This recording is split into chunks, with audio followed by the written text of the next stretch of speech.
हजुर नि यो कार्यकाल हजुरको पहिलो होइन दोस्रो पटक है? हजुर दोस्रो दोस्रो यो पटक। दोस्रो अनि यो क्षेत्रमा आउनु चाहिँ हजुरलाई चाहिँ कसले प्रेरणा दिनुभएको? कोबाट प्रेरित हुनुभएको कि यो उम्, क्षेत्रमा आउँछु भन्ने कुरा? सानैदेखि अब मलाई आफ्नो जीवन चाहिँ आफूलाई मात्रै बाँच्ने चाहिँ त्यो इच्छा भएन। हजुर। म पढेर अरू काम गरेर सफल हुनु भन्दा पनि उम्, असल हुन, अरूको लागि पनि काम लाग्ने मान्छे भएर बाँच्न मैले हजुर। चाहेँ होइन। उम्, त्यही अनुसार चाहिँ अब हाम्रो अब आर्थिक सामाजिक अवस्था त्यति धेरै राम्रो थिएन।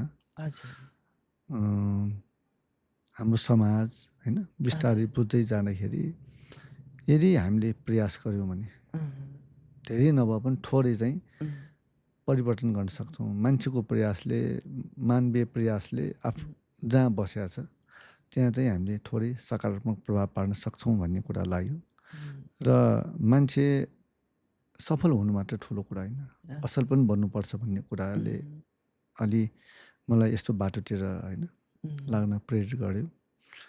म स सानैदेखि अलिकति फरक खालको मान्छे भनौँ न।